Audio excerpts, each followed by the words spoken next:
Well, I've had a couple of really good days of practice. Moved past Fresno, obviously back to school, which changes the dynamic a little bit. But we'll hopefully have a good practice today. Head over there. Got an early game tomorrow, which it's always unique. But both teams are playing early. But it's a great opportunity to play a UNLV team that's very, very talented. Obviously beat San Diego State on the road, which is not easy to do, and then beats a Utah State team. Wyoming obviously played well. They really did to beat UNLV. So it's going to be a tough game, and we're looking forward to it. It's not entirely new for the way Kevin runs his offense, but they don't seem to, even with the great point guard who has a lot of assists, they don't seem to have a lot of their assist rate is low. Yeah. They don't pass the ball a lot. Is that something they're being forced into that you guys can take advantage of, or is that just what they do? Well, I don't want to sound like I'm criticizing their offense, but a lot of that is what they do. It's a lot of off the bounce, and we're similar to that as well. Like we're a Colorado State, even an Air Force is more of a passing offense. They're an off the bounce offense, so I don't think Coach Lon Kruger ran similar stuff to it as well. So I don't know if that's necessarily it. They get the ball in Didon's hands. They try to go to Bear Cherry in the post a decent amount. They were really, really big. You watch the games from last year to this year. I mean, they had the Boone brothers were huge. So I don't know why they don't have as many assists, but I would guess they're traditionally not a high assist team. Overall, they're the height. You guys are bigger than them. You haven't been for 3 years. You guys are getting that with a lot of teams, obviously, in the Mountain West this year. But overall, they're still a fairly good-sized team. But the guys that are playing without Rob Whaley, without the Boone brothers, you guys are going to have a height advantage overall, it seems like. And that's the first time in this series you've had that. What do you – I know we've talked about like how you guys have benefited from the height advantage, but what do you do specifically to take advantage of it? Well, with a team like UNLV, they switch a lot, 1 through 4. We tend to miss a lot of shots, go rebound it. Other than that, like we have things where you can certainly post up your guards, but like it's not like we do that a bunch. But if we need to, I think we can. But really, the emphasis is more on the rebounding side of it. Like nothing really changes on the defensive side. We want to be aggressive and all those things, but not a whole lot besides the rebounding side, I would guess. Okay, and then the last one is that they are a team that it might just be pack line, but what do they do to prevent teams from even shooting a whole lot of twos? Certainly not having a lot of success. They want you to shoot threes. I know Wyoming hit a bunch of them. You guys are coming off the game with a bunch. Is that something you think will happen? That you guys take a lot of threes? I don't ever tell the team like, hey, we're going to shoot this amount of threes. I mean, you want to take what the game gives you. We've had 3 days of practice to try to simulate what they do. They try to keep everything on the side. I think they call it push defense, whatever it is, I forget the name of it, but they're going to down ball screens. They're going to really, if you're on the outer third of the court, like they'll really load up. Post defense, they'll trap from the low side. So everything is really based off of keeping the ball on the side. So, I mean, I never tell guys, like, we try to give them an offensive scouting report to go along with a defensive scouting report, but take what the game gives you. I'd like to shoot more threes. I think we're willing or we're capable to make more threes. We made 13 last game, so I know we're capable of doing it, but I don't want to just jack up shots just to jack up shots. So, we'll just see. I mean, put pressure on the rim as much as you can. Try to get to the free throw line. If you got open looks, take them. I know every year is different in its own right, but I mean, this is a program for you guys that hasn't won at UNLV since, I think, 2018. So how much of that can kind of be a mental block for you guys? Irrelevant. Totally irrelevant. The reason why we haven't won there with the team that we played was really good at the time. It's got nothing to do with the venue, the environment. Not to say it's not good. Kevin's done a great job of, especially last year, they were on a little bit of a run there and they built some momentum. But no, there's nothing to that one way or the other. Maybe there's teams that we've had their number or whatever. That has changed so much because of the transfer portal. Every team is different. And then over the last 2 games, I mean, the start of the games have been huge for you guys. How big is that, again, going into UNLV, especially on the road? Well, I mean, ideally you'd like to start games well, but at the end, to me, it really doesn't matter. It matters over a 40-minute span.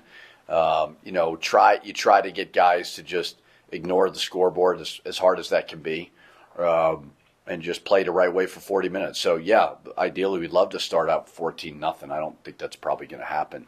But just be ready to go. Defense travels, rebounding travels. Don't turn the ball over, something we did a lot last game. Go from there. In general, how do you think each of your styles of play match up? I think we've shown that we can play a variety of ways. You want to go rock fight, we've been able to do that. You want to speed it up, we've been able to do that. So theirs is unique in the sense that they try to keep everything on the side. I guess Boise kind of tries to do it. So I don't know. There's some similarities to what we try to do. They put the ball in Didon's hands a lot. He's terrific. We put the ball in Donovan's hands a lot. But I think we're both trying to do the same thing. Yeah, there's been games in the past where one-on-one matchups kind of take center stage a little bit, like Isaiah with CSU and Jalen House last year. But this one could be the Didon versus Donovan game. You take us behind the scenes. You talk to Donovan about a chance to maybe establish himself as the guy, as the point guard in the league? No, that's irrelevant. I think we talk about winning a championship, and that happens in about 6 weeks. So if Donovan, for whatever reason, outplays Didon Thomas, what does that get us? You know what I mean? So we don't make it about that. Who knows if Donovan even guards him or he guards Donovan? So you don't make it about that. They're both terrific players. I like them both a lot. I'm very, very happy to have Donovan, and I'm sure they're very happy to have Didon. He came into our building last year and was phenomenal. But no, we try to just make it all about winning and not necessarily about that stuff. The conference is starting to cannibalize itself. The middle of the pack is starting to consume itself. But the next 3 games offer you guys a chance to get some separation. And with the Mountain West starting to look like maybe a 3-bid league or a 2-bid league, how important are the next 2-3 games for you? Don't even really look at it like that. Got an opportunity on the road tomorrow. They're all important. They're important in different ways, right? You go beat a UNLV, that's a quad, I would assume 2. I don't know what it is. I don't look at the net anymore. But if you lose to Air Force at home, which we've done, it kills you in a different way. So, every game is very, very important. So I don't really look at like 3 games, 4 games. I just don't look at all that. I'm just see what we can do to have a good practice today. You guys are near the top or at the top of the offensive rebounding in the league and stuff. It seems like you're getting a lot more activity under the basket with missed shots. Is that just guys just being really hungry and going after it? It's a part of what we do. We were great at it last year, and obviously that had a lot to do with JT, who's having a phenomenal year. Mustafa's willingness to get in there and mix it up. He's not a phenomenal athlete by any means, but he's just willing to do it. Phillips put up some great rebounding numbers. Nelly has. We want to be aggressive there. Especially when we shoot threes. You've got to get in there and put a presence in the paint and mix it up. So, just guys being willing to do it, but that's always going to be an emphasis of ours. A follow-up to the offensive rebounding question, because I've thought it a few times this year, because you guys run so much, and teams don't want to play as fast as you. They want to dictate tempo. They want to slow you guys down. Are you guys able to go after more offensive rebounds because you could kind of take away the getting back on defense because you know they're not going to run? Are you able to risk it a little bit? Well, that's the risk. We argue about it all the time as a staff. Some guys want to send 2-3 guys back and play transition defense.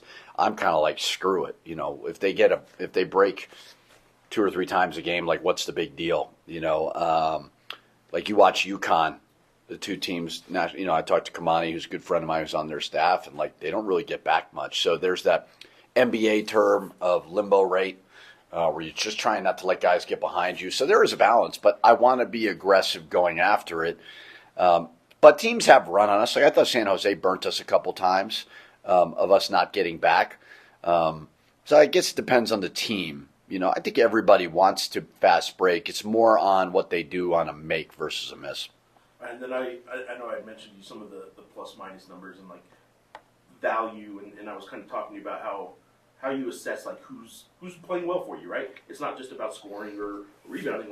How do you guys? Is there a real easy answer to how you guys assess who's playing well, like off the bench maybe, and oh, this guy's starting to play better? Because I would say Jovan looks like he's playing better. Yeah. But what do you guys actually judge that on when numbers aren't? I would say for bench guys, I do look at plus minus. I don't look at it on the year as much as in the game because it's on the box score. I'll look at it. Honestly, the bench guys, it's more of, do you look like a bench guy out there? Are you nervous? Are you scared to take a shot? Are you not as comfortable in the flow of the offense? Are you guarding? Like little things like that. Because most of our bench guys, CJ's different because he's got experience. Cade's is very, very inexperienced. Jovan's very inexperienced. Even Sacco, Tiki's had a little bit of experience at BYU. So it's more like, do you belong in the game? That's what I look at. So I do look at plus minus in the game, but that can be deceiving. I'm not anti-plus minus. I like it. But it's more of a feel throughout the course of the game. And sometimes guys are pressing, and you just got to get them out. Some guys, like Jovan, perfect example, like he had, 3 turnovers in the first half. And I don't think it was like he wasn't ready to play, but it's like you got to sit down right now. But we went back to him, and he was really good in the second half. So more of a feel thing more than anything throughout the course of the game. You went coast to coast like a point guard on that one. It didn't work. Yeah, it didn't work. Tried. As far as pure centers go and fives, UNLV has one of the few in the league that's a really good pure center. What do you have to do against Bear Cherry or with this matchup? What's your role in this matchup with their center? I just have to make sure I didn't go to his left shoulder, because all I want to do is bang bang and just go to his left shoulder. So I'll try to do my best to take that away. And you guys are a team that's, especially in the pit, it gets magnified. But your flurries, your runs, where you guys are taking everything from them and everything seems to be going right for you guys, have been growing to 17-1 at Wyoming. It was 24-5 against Boise State here, 23-2 against Boise State. But anyway, you guys have had these runs. What do you notice from the other team when that's happening? Do you see something like they're overwhelmed at all, or what do you see from the other team when one of those big scoring runs is happening? I feel like what I see from the other team is that they just can't be able to run their plays and anything, and because of our defense, because we're playing more defense now, and so I feel like the other team, and to play in the pit is not really easy to play, so it's kind of also hard, plus our defense, that gives us an advantage, so yeah. So the pit is part of that. How do you make that travel? How do you have those runs where the crowd isn't on your side and they're not getting overwhelmed by the noise?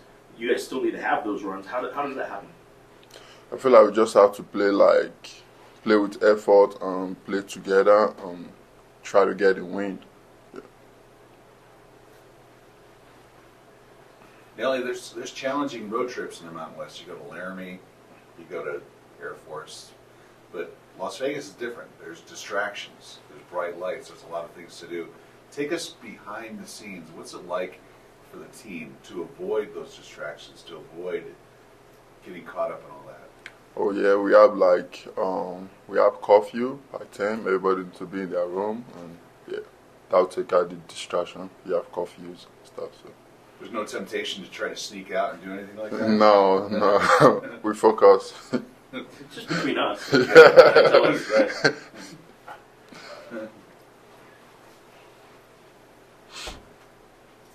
I asked Coach this last week, but just in general, since you guys are about midway through conference play, how do you think this team has grown and come together up to this point?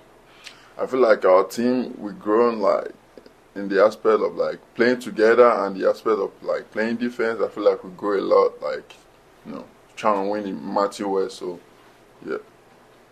I know this UNLV team is different than last year, but this is a team that gave you guys trouble. So going into this year, tomorrow's matchup, what do you guys got to do to be successful against them? I feel like we just got to be able to stop. What's the point guard name? Because he's also giving us a lot of trouble too. So Gidon, yeah. So we have to be able to play ball screen defense and trying to get a way to win the game, because I feel like we haven't beat them for a long time. So we're gonna try our best to able to get a win tomorrow on Saturday. One of your teammates I wanted to ask about, and probably do something next week on him, and his role has kind of increased a little bit, but Philip, what's it like playing with Philip? What do you see in his, early in the year he was maybe a little timid, but he's kind of come out of that. What have you seen playing with Philip Wardluson that makes him a good teammate right now? What I see with Philip is that he started to gain his confidence because he's a really good player. Europeans, and he knows how to play the basketball for sure. He knows how to play the game. So that's one thing I know about Philip. Before that confidence started building in him, and he started showing it in games, was there ever a thought? And some others have said this, but I'm just curious. Did you think, man, I've seen him in practice do things. Why isn't it working out in the game? Did you ever think like his practice Philip and game Philip were two different players for a while? Until that confidence came, I'm saying. No, I feel like Philip, he practiced the way he played, but it's just that when doing game, things just don't go in way sometimes. So yeah.